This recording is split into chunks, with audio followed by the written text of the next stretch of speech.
Hi, I'm Cess. I'm 27 years old. And until last year, I truly believed I knew who my family was.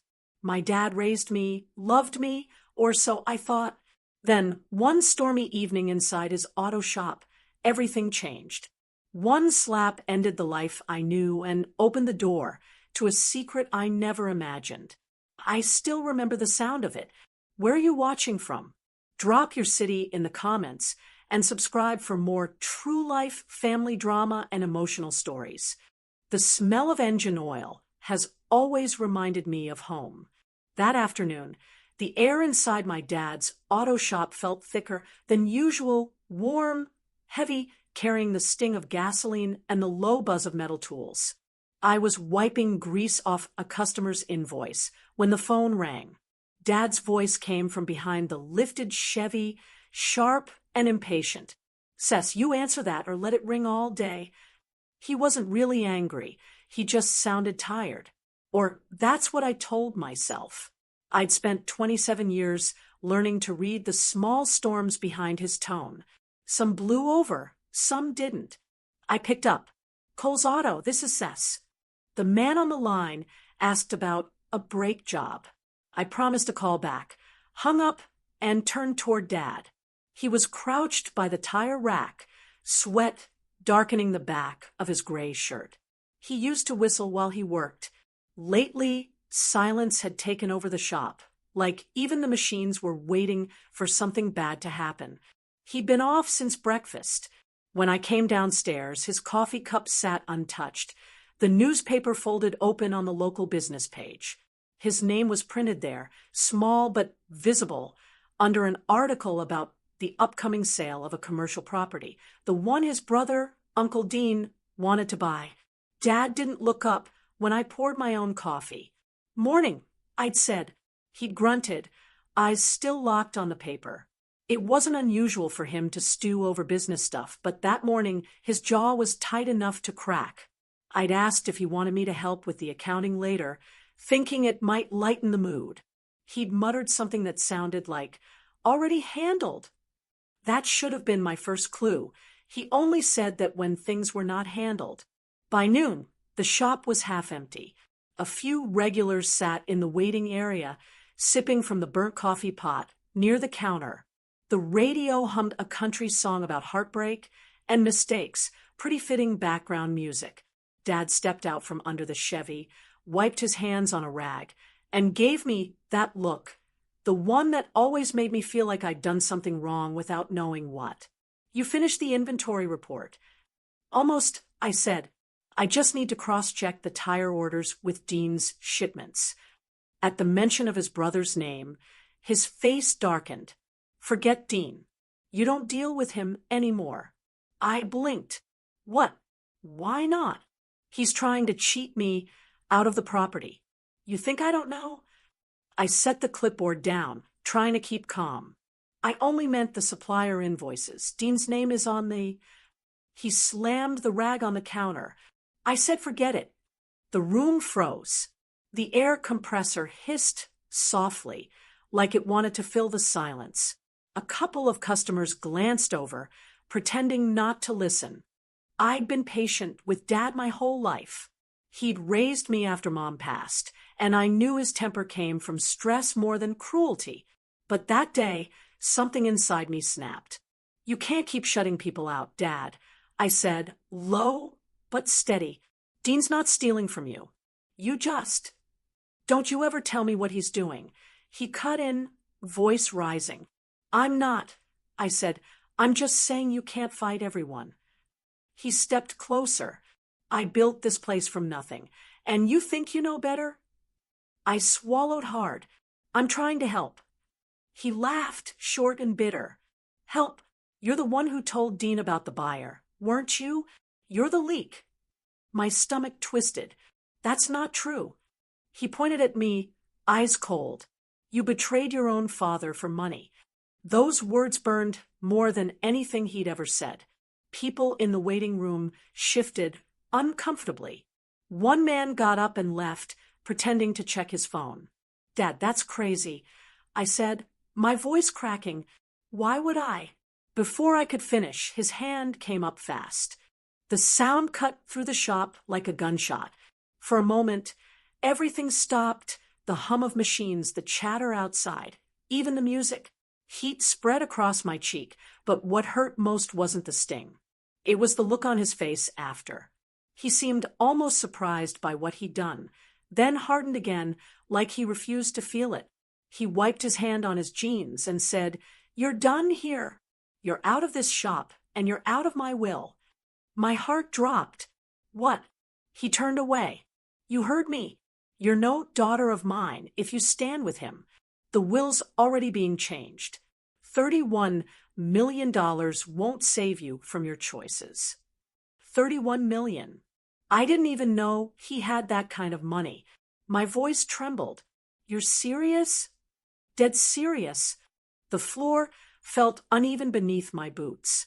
I looked at the men watching us, their faces pale and awkward. One of them, Mark, whispered my name, but I couldn't answer. I just grabbed my jacket and keys. My hands shook so hard I dropped them twice before the door finally opened. Outside, the afternoon light was harsh and blinding. The wind carried the smell of rubber and gasoline mixed with the faint scent of rain. I could still feel the warmth on my cheek where his hand had landed. I walked toward my car, heart pounding, trying not to cry. I told myself to breathe, to get away before I said something I couldn't take back. Inside the car, I sat staring at the steering wheel, the same one he'd helped me buy when I was 16. He'd taught me to drive in the parking lot behind the shop, his hand steady on the wheel, his laugh loud and easy. Now I couldn't picture that man anymore. My phone buzzed. A message from my cousin. "Heard about the fight. You okay?" I typed back fine, but didn't send it. There was nothing fine about any of this. By evening, the story had already spread. That's the thing about small towns. Nothing stays secret for long. At the grocery store, Mrs. Patterson gave me that pity smile. "Oh, honey, you and your dad will patch things up. You always do." I nodded, pretending to believe her. But something in Dad's eyes before I left told me this wasn't like the other fights. This was final.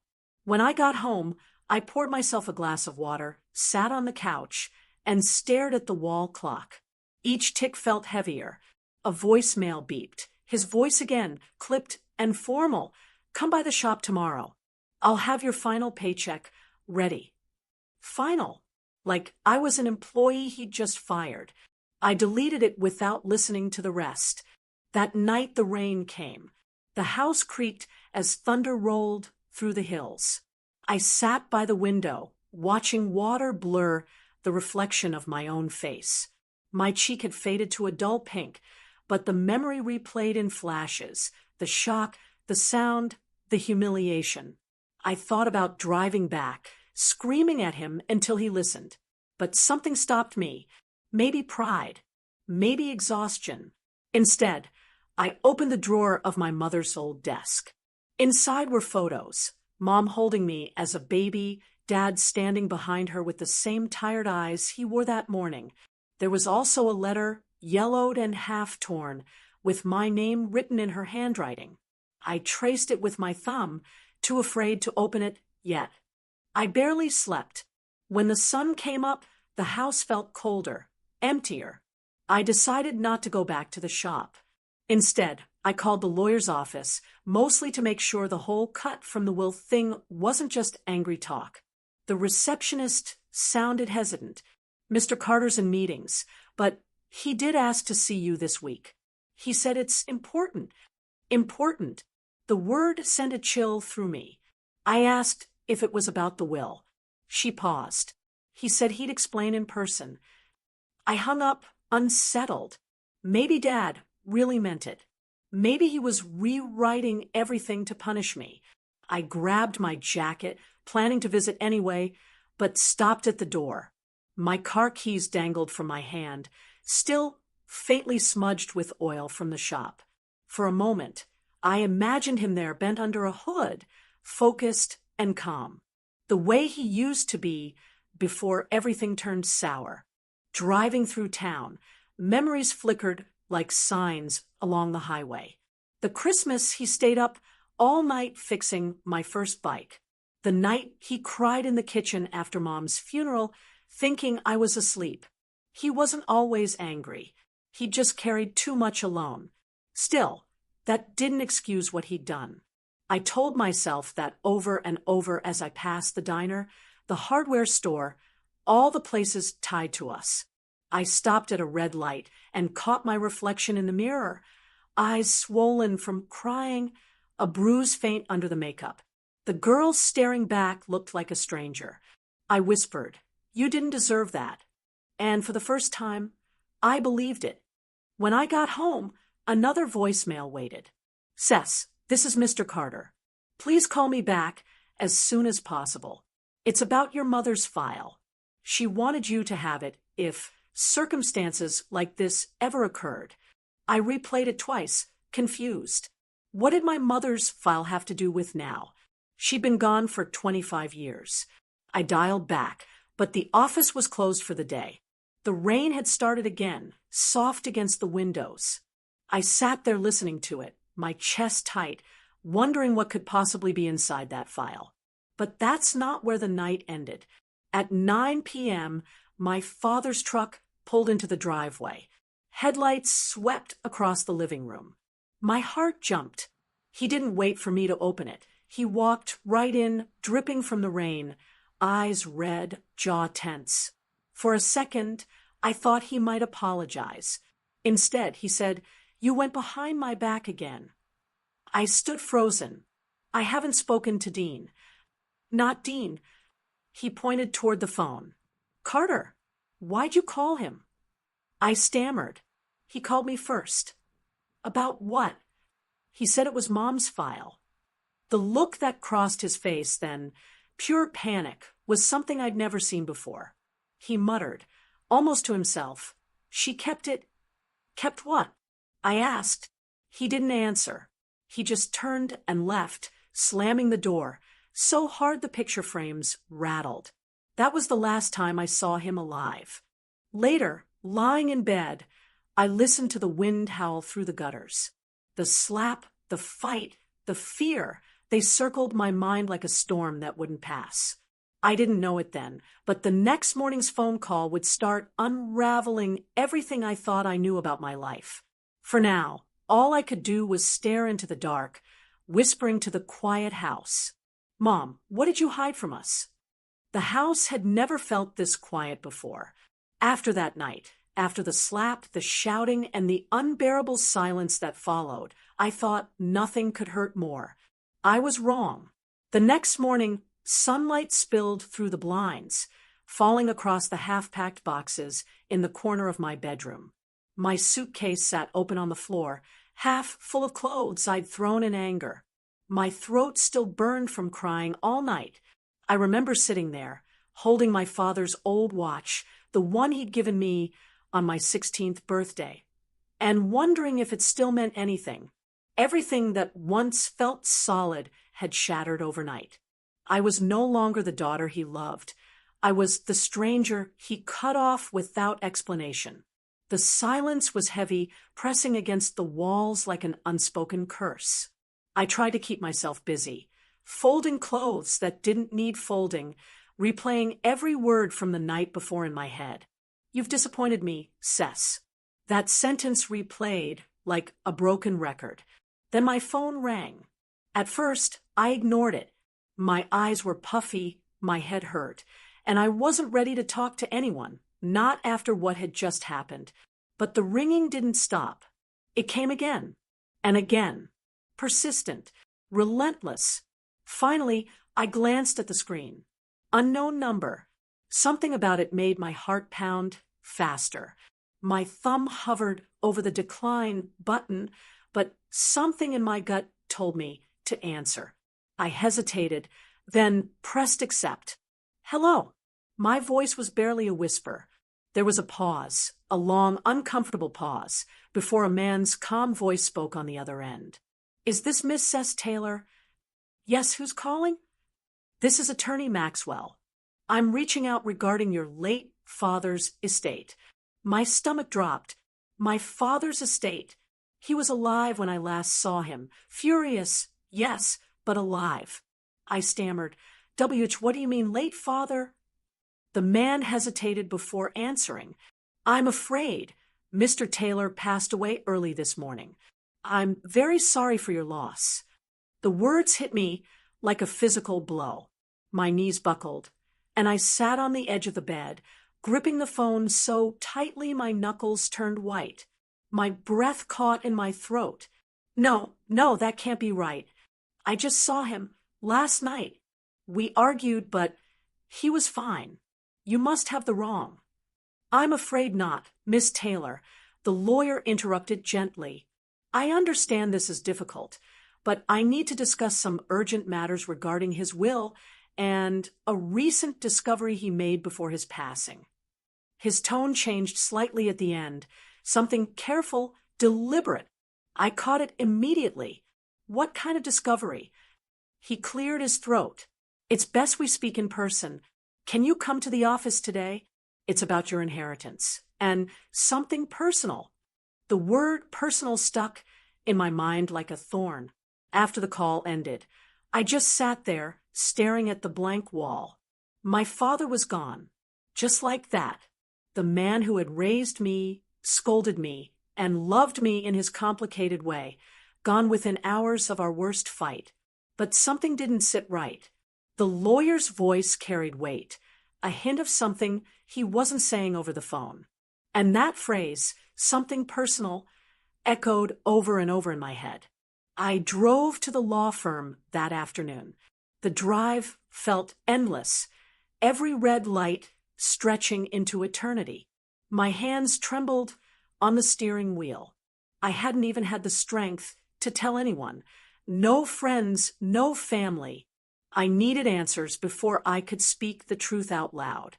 The office was in downtown Chicago, tall glass windows reflecting a sky too bright for a day like this. I stepped inside, numb. The receptionist's polite smile faded slightly when she saw my face. You must be Miss Taylor, she said softly. Mr. Maxwell is expecting you. I followed her down a quiet hallway until we reached a small conference room. The lawyer, a middle-aged man with kind eyes and neatly combed hair, stood up when I entered. Miss Taylor, he said, extending his hand. Please have a seat. I nodded, sitting across from him. My voice was shaky. You said my father passed away? He nodded solemnly. Yes, it happened early this morning. A heart condition. It was sudden. My throat tightened. We fought last night. I whispered. He was angry. I didn't mean. Mr. Maxwell raised a hand gently. Don't blame yourself. From what I understand, your father had been under stress for quite some time. He paused, sliding a file across the table. Before his passing, he requested a review of his estate. He also asked us to open an old file connected to your early years. I blinked. My early years? Yes. He hesitated again, like he wasn't sure how much to say. Your father discovered something that led him to amend his will. That's why he called us last night. We were meant to schedule a follow-up today. The air in the room grew heavy. What did he find? I asked, my voice trembling. Mr. Maxwell opened the file and carefully placed a small, yellowed envelope on the table. My name was written on it, Cess, in my father's handwriting. I felt my stomach twist as I reached for it. He wanted you to have this first. The lawyer said quietly. I opened the envelope with trembling hands. Inside was a single folded letter and a faded photograph. The picture showed a woman I didn't recognize, holding a baby wrapped in a pink blanket. The woman's eyes looked kind, familiar in a strange way. I flipped the photo over. On the back, in my father's handwriting, it read, Your mother. My heart stopped. My mother? I whispered, but my mom died when I was a baby. Mr. Maxwell looked uncomfortable. That's what your father believed too. Until recently. He leaned forward, lowering his voice. It appears that when you were born, there was a mix-up at the hospital. A switch. The room started spinning. A switch. Yes, your father discovered records indicating that you may not have been biologically related to him or your mother. He was in the process of investigating the matter when I didn't hear the rest. The world faded into a dull, ringing in my ears. I could barely breathe. For a long moment, I just stared at the photograph. The woman's smile felt hauntingly gentle, almost pleading, as if she'd been waiting for someone to notice her. Finally, I managed to whisper, "So, I was never really his daughter." Mr. Maxwell hesitated. He never stopped seeing you as his daughter, Miss Taylor, but he was deeply shaken. He wanted to find the truth before he told you. Tears filled my eyes. The slap, the anger, the rejection, it all made horrible sense now. He must have discovered it right before that night. And instead of telling me, he'd lashed out, confused and betrayed by the truth. I left the office in a daze. The streets blurred as I walked, clutching that photograph like a lifeline. Everything I knew about myself had been ripped away in a single conversation. When I got home, I sat on the couch and stared at the photo again. My father's last words echoed in my mind, but this time they sounded different. Not angry, heartbroken. That night, I couldn't sleep. Every time I closed my eyes, I saw that woman's face. Who was she? Where was she now? Did she even know I existed? Around midnight, my phone buzzed again. Another unknown number. My hands trembled as I answered. "Hello." A woman's voice came through, soft, shaky, and familiar in a way I couldn't explain. "Cess." I froze. "Who is this?" There was a pause. Then, in a trembling whisper, she said, "I think I'm your mother." My heart stopped. The phone nearly slipped from my hands. What did you just say?" Her voice broke as she continued. "Your father found me. He was trying to reach you before her breath caught. Please, can we meet? I've waited 27 years to hold you." For a moment, I couldn't move. My entire life, I had believed my mother was gone, buried somewhere I could never visit, mourned only in silence. And now, someone claiming to be her was on the other end of the line. I swallowed hard. How do I know this isn't some cruel joke? "I have proof," she said softly. "The same photograph you're holding right now. He gave me a copy before he passed." The world tilted again. My heart was pounding so hard it hurt. I looked at the photo one more time. The edges trembled in my hands. "Where are you?" I finally whispered. "In Willow Creek," she said. "Your father promised to tell you everything, but he ran out of time." The call ended soon after, but the echo of her voice stayed with me, haunting and fragile. I sat there for hours, caught between disbelief and longing. The truth I'd wanted my whole life was suddenly within reach, but it came wrapped in pain, loss, and unanswered questions. By dawn, one thing was clear: I couldn't ignore this. I needed to know the truth, no matter what it cost. The morning light crept slowly through the curtains, soft but sharp enough to sting my eyes. I hadn't slept. Every time I tried, her voice echoed in my head, gentle, trembling, full of longing. "I think I'm your mother." Those words had carved themselves into my chest, leaving behind a mix of confusion, fear, and something I hadn't felt in years. Hope. Real, trembling hope. I sat at the kitchen table, still in the same clothes from the day before, staring at the photograph again. The woman's smile seemed almost alive now. The more I looked, the more I started to see small details, the same dimple near her right cheek that I had, the same soft curve of the eyes. Could it really be her? Could the person who'd haunted my dreams as a child be real, alive, waiting for me. The world outside was waking up. Birds singing, a car door slamming, a dog barking somewhere down the street. But inside, it felt like time had stopped. When the phone rang again that morning, I jumped. The screen flashed Willow Creek caller ID. My heart skipped a beat. I answered, "Cess." It was her again. Her voice was steady this time, but there was a fragility underneath, as if she were afraid I'd hang up. "I didn't think you'd call back," I said quietly. "I didn't sleep," she admitted. "There's so much I need to tell you, but I'd rather do it face to face. I understand if you're not ready." I hesitated. My mind screamed 100 reasons to stay away, but my heart whispered one. "You've waited your whole life to know the truth." "I'll come," I said finally. There was silence on the other end. Then a soft, emotional exhale. "Thank you, sweetheart." Sweetheart. The word hit me like a wave. It wasn't just the word. It was the way she said it. Familiar. Natural. Like she'd been saying it her whole life. The drive to Willow Creek took 3 hours. Every mile felt heavier than the last. My heart thudded against my ribs as the highway stretched endlessly before me, surrounded by autumn fields fading into gold and brown. I replayed the last few days over and over. The fight, the slap, the will, the photograph, and now this. My father's secret had opened a door I never knew existed. And once I crossed it, there would be no going back.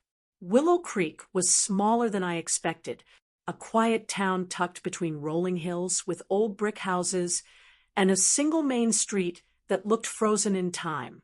As I turned down a narrow lane lined with maple trees, I saw a small white house at the end of the road. That's where she lived. I parked the car, but couldn't move. My hands gripped the steering wheel until they ached. For a full minute, I just sat there trying to breathe. What if she wasn't who she claimed to be? What if it was some cruel setup? Or worse, what if it was true and everything I'd known about my life was built on a lie? Finally, I forced myself out of the car. The front porch creaked as I stepped onto it. Before I could knock, the door opened. She stood there, older now, her hair streaked with silver, eyes wide with disbelief and tears. For a long moment, neither of us spoke. We just stared at each other. Her lips trembled as she whispered, "You look exactly like your father." It startled me. "My father?" I asked, confused. She smiled faintly. "Not the man who raised you, the one who gave you your eyes." My chest tightened. "So it's true, then." She nodded slowly, tears spilling down her cheeks. "Come in, please." Her house was warm, filled with the scent of coffee and cinnamon. Framed photographs covered the walls, images of a life I'd never known. There were pictures of her younger self, smiling beside a man with kind eyes, and a little boy who looked about 4 or 5. My stomach twisted. "Is that—" "My son," she said softly. "Your brother. His name's Evan." Brother. The word felt strange in my mouth. I didn't even know I had one. We sat at a small kitchen table. She poured coffee for both of us, her hands shaking slightly as she set the cups down. "I don't know where to begin," she said. "So much was taken from us." "Then start at the beginning," I said quietly. She nodded, taking a deep breath. 27 years ago, I gave birth to a baby girl at St. Mary's Hospital. You. Her voice trembled. But the next morning, the nurse brought me a baby with a different birthmark. I told them, over and over, that something was wrong. But they said I was confused, that it was the medicine talking. I tried to fight it, but by the time I demanded another check, the records were gone. My pulse quickened. Gone. They said there'd been a system error. Then, a week later, I was told my baby had passed. She swallowed hard, blinking back tears. I buried an empty coffin. Cess. For years, I thought I was losing my mind. No one believed me. I felt like the air had been punched out of me. My hands trembled. So, you think I was the baby switched with hers? She nodded, tears streaming down her face. Your father, the man who raised you, was part of that hospital board. I believe he found out recently. That's why he called me. My chest ached. The puzzle pieces were finally starting to fit, but the picture they formed was something I could barely process. I don't understand. I whispered. Why didn't you find me earlier? She wiped her eyes. I tried. I searched for years, but the hospital shut down. The records were destroyed. I thought it was hopeless until your father reached out 2 months ago. He said he discovered something in an old archive, something that proved my story was true. I leaned back, dazed. And now he's gone. She nodded silently, grief flickering in her eyes. He told me he wanted to make things right. He said he'd tell you everything, but I never got the chance to thank him. For a long time, we just sat there. The ticking clock on the wall was the only sound between us.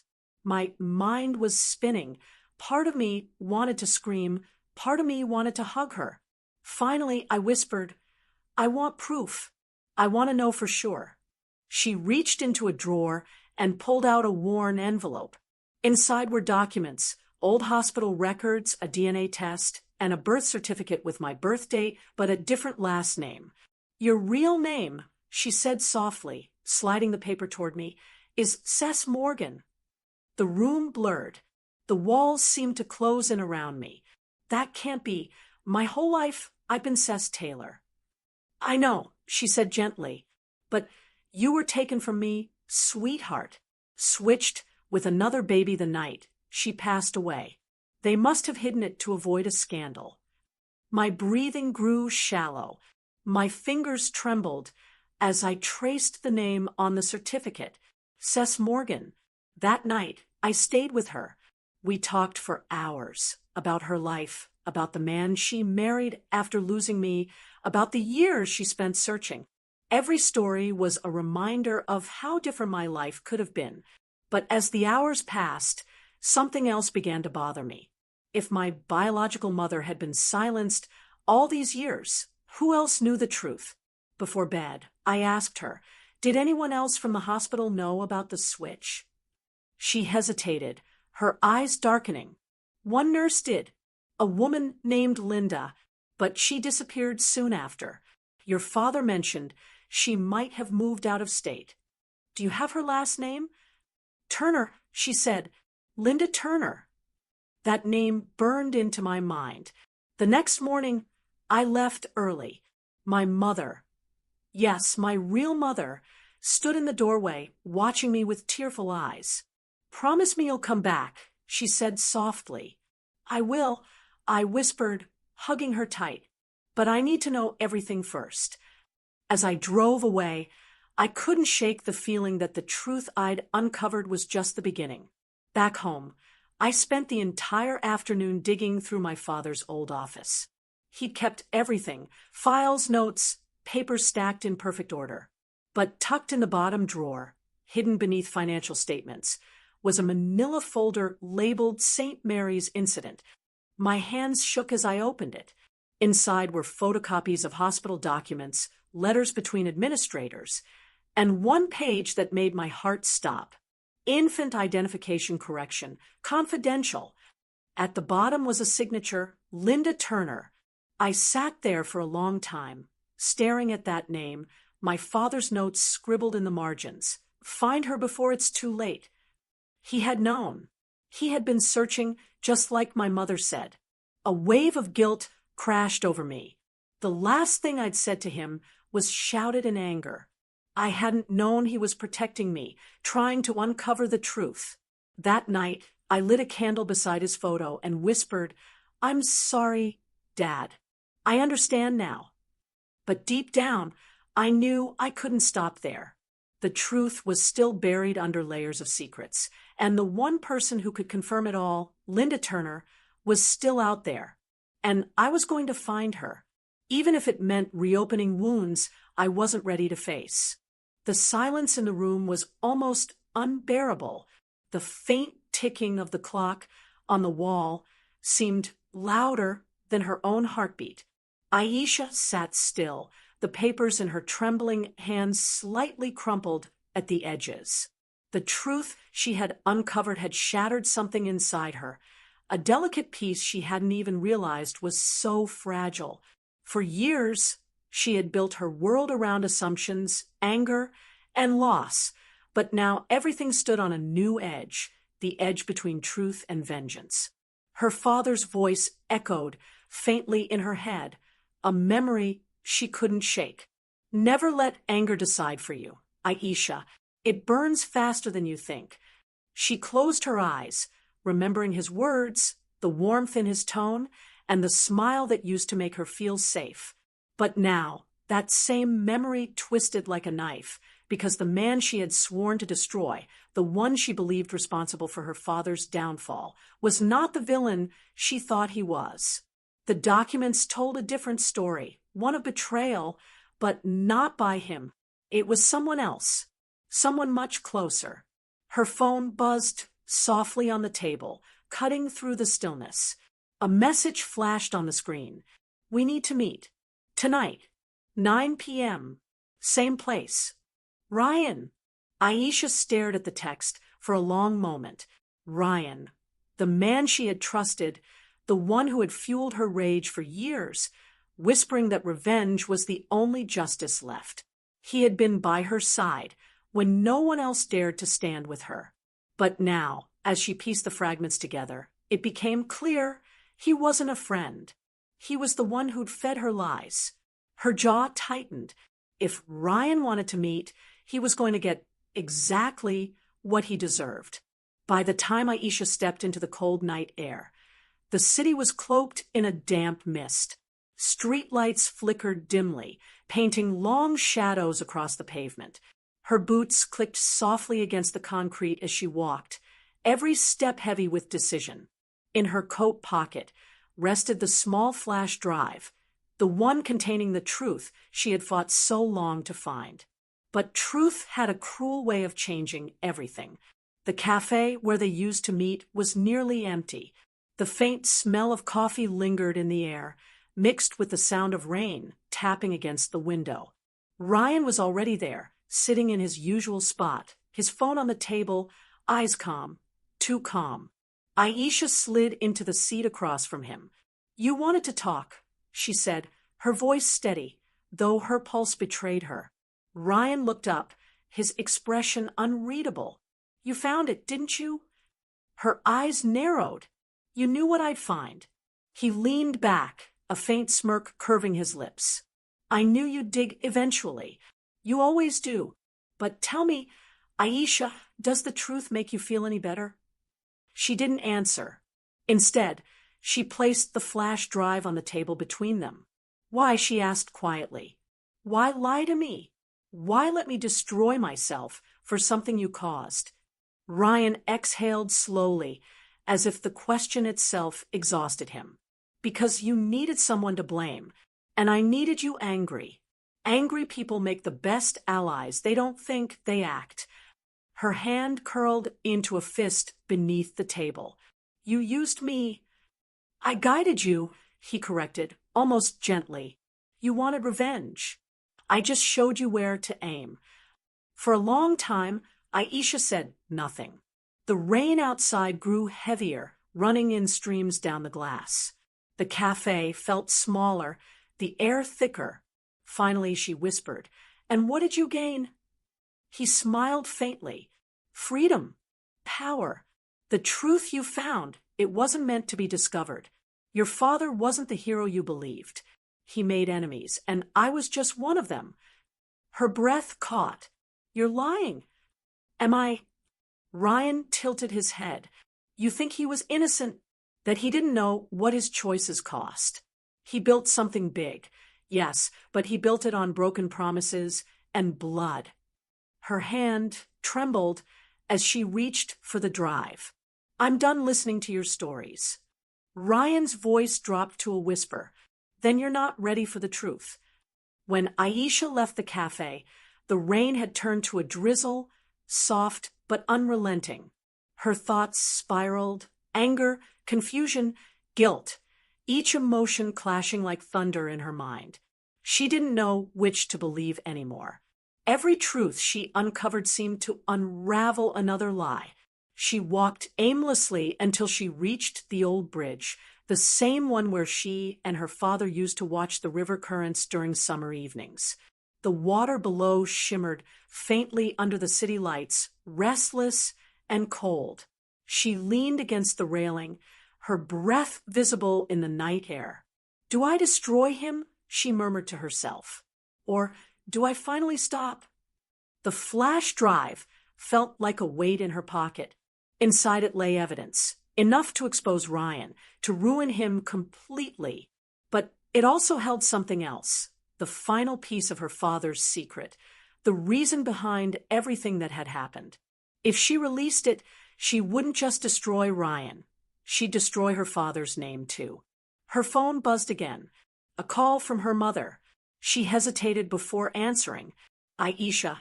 Her mother's voice came, soft, trembling. "Where are you?" "It's late. I just needed air," Aisha replied quietly. There was a long pause on the other end. Then her mother whispered, "You found the truth, didn't you?" Aisha swallowed hard. "Yes. And now you have to decide what to do with it." Her mother's voice cracked slightly. "Your father, he made mistakes, but he loved you. Don't let that love turn into hate." The line went dead. Aisha stared at the phone in her hand, her mother's words echoing deep inside her. The next morning, she drove to the edge of the city, to the abandoned factory her father once owned. The place had long been deserted, but traces of the past lingered in the air.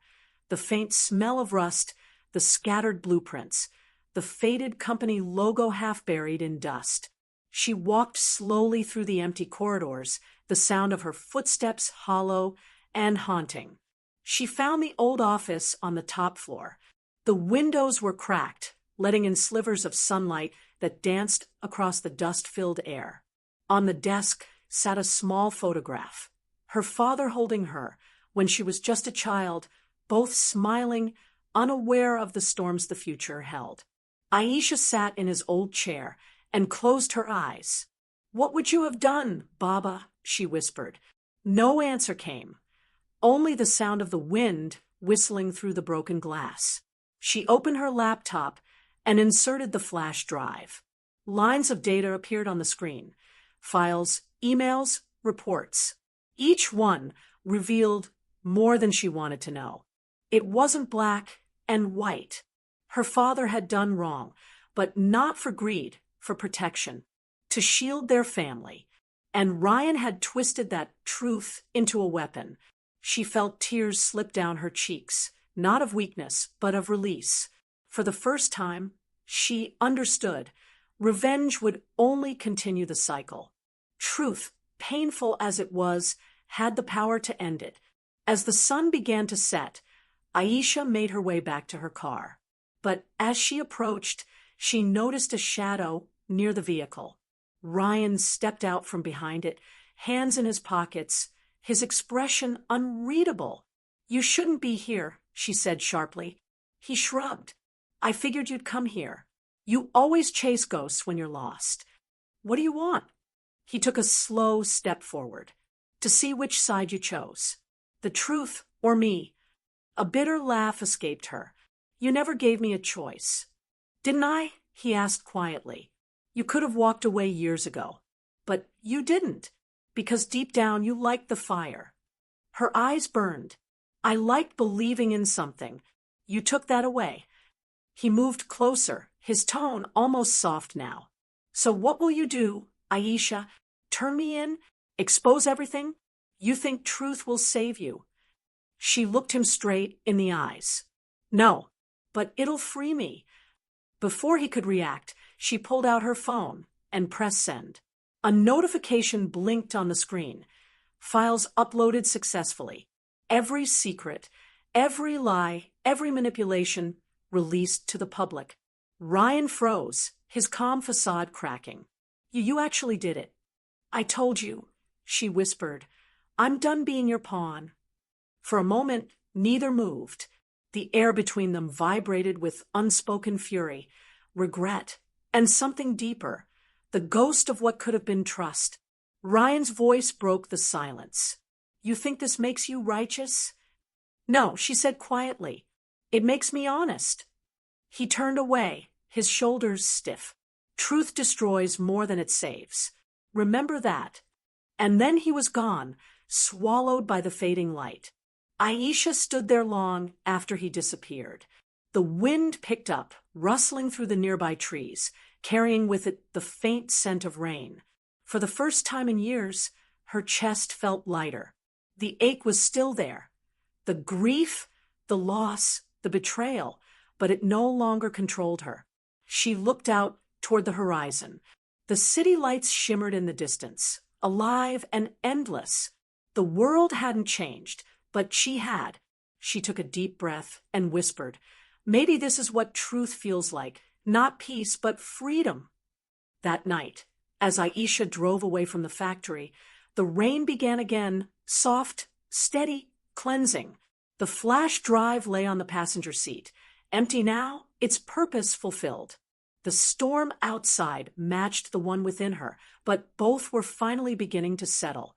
In the reflection of her windshield, she saw her own eyes, no longer clouded by rage or confusion, but clear. The choice between revenge and truth had not been easy. It had cost her everything, her trust, her illusions, her past. But in losing all that, she had found herself. And sometimes that was the greatest victory of all.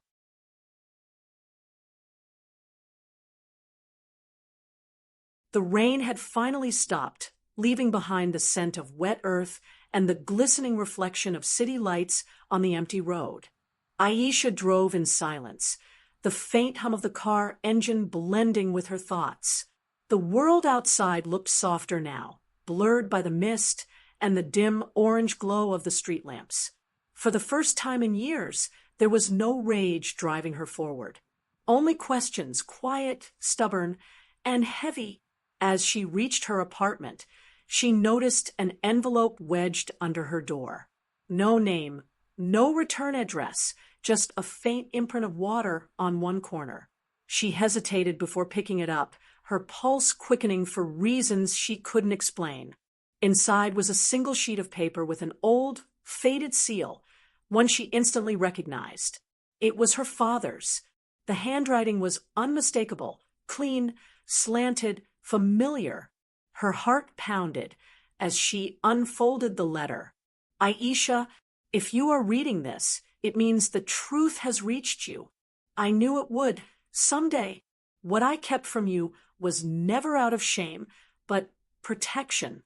There are things you must understand about where we came from and who we really are. Go to the old house in Murray. You'll find the answers there. I'm sorry for the silence, but I needed to keep you safe from the family I once left behind. Baba, her breath caught.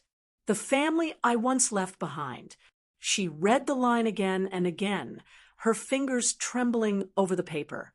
She had never heard her father speak of anyone beyond her mother and himself. There were no cousins, no grandparents, no stories from his childhood. Nothing. It was as if he had built their lives from scratch. And now, this, a hidden family? She folded the letter carefully, her mind already racing. Murray, the name alone stirred memories. Winter spent watching snowfall through frosted windows, the smell of pine trees, the soft crunch of snow beneath boots. But she hadn't been there since her father's passing. By morning, she was already on the road. The journey to Murray felt strangely nostalgic. Winding roads draped in mist, the air cooler, cleaner, carrying the distant echo of unseen waterfalls. Each turn seemed to whisper memories she didn't know she had. As she drove deeper into the hills, she replayed her father's words in her head, wondering what kind of truth waited for her in that house. It took her nearly 6 hours to reach it, a worn but sturdy structure hidden among tall deodar trees. The gates creaked as she pushed them open. and the crunch of gravel under her feet echoed in the stillness. The house was 2 stories high, its windows shuttered but intact, the walls faded from time, yet strangely well kept. Someone had been looking after it. Inside, the air smelled of age and wood polish. Dust motes floated lazily in the sunlight filtering through half-drawn curtains. Aisha ran her fingers over the furniture. A long mahogany table, old photo frames, a shelf full of books whose titles were half erased. She paused at one frame. It showed a young boy, maybe 10, smiling beside an older man, both faces unfamiliar, yet hauntingly familiar in their expressions. Something about the boy's eyes struck her. The same shade of brown as hers. The same gaze. She turned the frame over. On the back, in faint handwriting, Imran and Hassan, 1978. Her father's name was Imran. Her throat tightened. Then who was Hassan? As she explored further, she found a small locked drawer in what seemed to be her father's old study. The key was hidden under a loose floorboard, almost too conveniently placed. Inside were letters, photographs, and an old journal. Her hands shook as she opened the first page. June 12, 1994, I left home today. Hassan wouldn't understand. None of them would. I had to go. Their world isn't mine anymore. Too much greed, too many lies. But the hardest part is knowing that blood doesn't break as easily as promises. Each page revealed fragments of a past she could barely comprehend, mentions of family disputes, business rivalries, and a betrayal that split the family apart. Her father had walked away from it all, choosing a quieter, simpler life with her mother. But one entry stood out. There's someone I worry about, your Uncle Hassan's son. He's young, too easily swayed by anger. I fear one day he'll come looking for answers. Or revenge. The name sent a shiver through her. Hassan's son. She whispered it aloud. And suddenly her thoughts clicked together like pieces of a long-forgotten puzzle. Ryan. Her chest tightened. The truth hit her with such force that she staggered back against the desk. Ryan wasn't just her father's enemy. He was family. The realization left her dizzy. She sank into the old armchair, her heart thudding violently. Everything made sense now. Ryan's knowledge of her father's past, his obsession with vengeance, the strange familiarity she'd always felt around him. They were bound by blood, by the same fractured history her father had tried to escape. She pressed her hands to her face, trying to breathe through the flood of emotions. Rage, shock, sadness, confusion, all at once. The sound of footsteps startled her. Aisha turned sharply toward the doorway and froze. An elderly woman stood there, wrapped in a shawl, her silver hair tied neatly at the back. Her eyes, deep and kind yet clouded with sorrow, studied Aisha with quiet recognition. "You've come," the woman said softly. Aisha's voice trembled. Who are you?" The woman smiled faintly. "You look just like your father did when he first left." The words hit like lightning. "You knew him?" "I'm your grandmother, child," she said, stepping closer. "Imran's mother." Aisha felt her knees weaken. For a moment, she couldn't speak. He never told me." Her grandmother nodded sadly. "He wouldn't. He wanted to keep you away from all this." They sat together in the old sitting room, the fire crackling softly as dusk settled outside. The warmth didn't ease the chill that had taken root in Aisha's chest. "Why did he leave?" she finally asked. Her grandmother stared into the flames. "Because this family was broken long before you were born. Your father was the only one who saw what greed was doing to us. He wanted peace, but your uncle, my Hassan, saw it as betrayal." Aisha's throat tightened. "And Ryan?" Her grandmother's eyes dimmed. "Hassan's son. He grew up with anger in his heart. He blamed your father for everything that went wrong after he left. The business collapsing, the debts, the shame. I tried to reach him, but hate has a way of deafening the soul. Aisha's chest ached. He lied to me, used me. Her grandmother looked at her with sorrow because he didn't know how else to survive. He believed vengeance would bring him peace. But he's still a part of you, Aisha. Family isn't just love, it's the reflection of everything we choose and everything we run from. Aisha lowered her gaze. Then what am I supposed to do with that? Her grandmother reached over, placing a wrinkled hand over hers. You do what your father couldn't. Forgive. It doesn't mean forgetting. It means ending the cycle. That night, Aisha stayed in the house. The storm had returned, tapping gently against the windows. She lay awake, staring at the ceiling, her father's words echoing in her head. What I kept from you was never out of shame, but protection. Now she understood. He hadn't been running from his family. He'd been protecting her from its shadow. Sleep came slowly, carrying dreams of faces she barely remembered. Her father, younger and smiling, her grandmother's soft eyes, Ryan's furious gaze melting into sorrow. When she woke, dawn had just begun to spill across the mountains. She stepped outside, the morning air crisp and cold. The hills stretched endlessly before her, covered in mist that glowed gold in the rising sun. For the first time, the world felt vast and full of possibilities, not secrets. She knew what she had to do next. 2 days later, Aisha found herself standing at the entrance of a modest hospital in Islamabad. The nurse at the reception confirmed what she already suspected. Ryan had been admitted 3 nights ago after an anonymous tip led authorities to him. He wasn't charged, but his life had unraveled. His name, his business, everything he'd built on deception. She hesitated outside his room before finally walking in. Ryan sat by the window, staring out at the city skyline. The sharpness in his eyes was gone. He looked older, tired, human. When he turned and saw her, surprise flickered across his face. You came? I had to, she said quietly. He gave a small, bitter smile. To gloat? No, she replied. To understand. Ryan leaned back, exhaling deeply. There's nothing left to understand, Aisha. You won. She shook her head. There's no winning in this. We both lost. Our fathers, our peace, our trust. For a long moment, he didn't speak. Then, almost reluctantly, he said, He really was your father, wasn't he? The kind of man who protected everyone but himself. She nodded. And yours? Ryan's eyes softened. He was broken, angry, but he wasn't evil, just lost. Aisha stepped closer. Then maybe we don't have to keep carrying what they left behind. He met her gaze, weary, uncertain, but no longer hostile. And what do you suggest? She smiled faintly.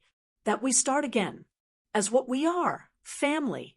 The silence between them lingered, fragile but real. Ryan looked away, the faintest hint of emotion glistening in his eyes.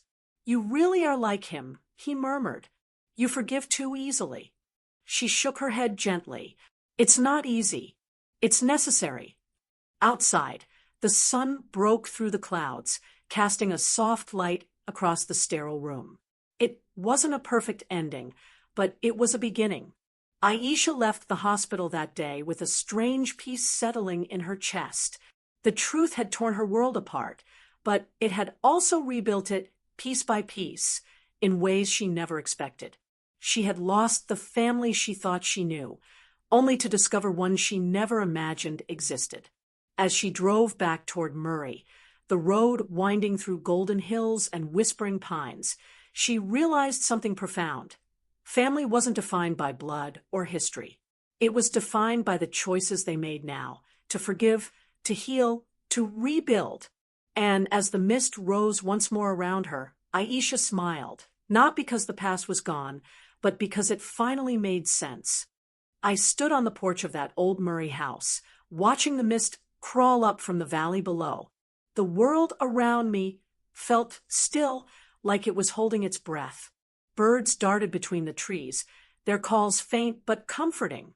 I could almost hear my father's voice in the distance, soft and steady, reminding me that love isn't something we inherit, it's something we choose to protect. For so long, I'd lived inside anger. That slap, that cruel moment of rejection, had burned a hole through everything I believed about family. I thought his will was a punishment, a final act of control. I didn't know it was his way of saving me from the truth, from the chaos, from the people who had once nearly destroyed him. It took losing everything to realize what he'd really given me, a life free of the darkness he'd escaped. When I learned that I wasn't his biological daughter, something inside me broke. It wasn't the kind of pain you can name. It was quieter, deeper, like the slow cracking of glass. For days, I couldn't even look in the mirror without wondering whose eyes stared back. But the longer I stayed in that house, surrounded by the echoes of my father's handwriting and my grandmother's quiet forgiveness, the more I understood that identity isn't built on blood. It's built on love, on memories, on the choices we make when no one's watching. Finding out I had a family I'd never known didn't fill me with the joy I thought it would. It filled me with something humbler, something heavier, responsibility. Because now I carried two legacies, the man who raised me and the people whose lives were forever tangled with mine. I didn't owe either side blind loyalty, but I owed both the truth. And maybe, in a way, that's what my father wanted for me all along, to know where I came from, so I could decide where to go next.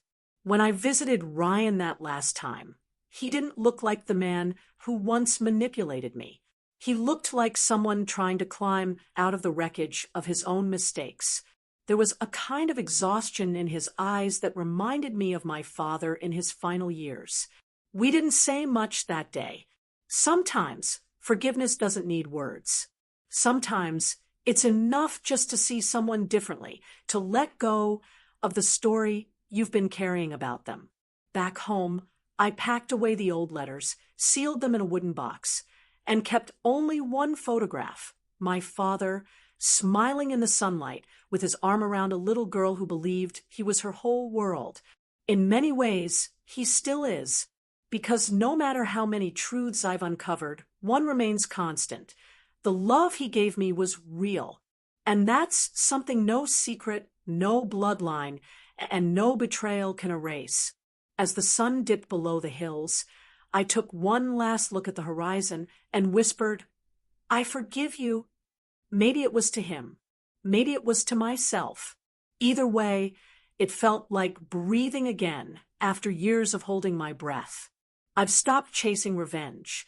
I've stopped looking for closure in other people's apologies. Some stories don't end with perfect justice. They end with quiet acceptance. And maybe that's enough, because in the end, I didn't lose a family. I found the courage to build my own. If there's one thing this journey taught me, it's that truth doesn't destroy, it frees. My father's slap once felt like the end of everything, but now I see it was the beginning of my awakening.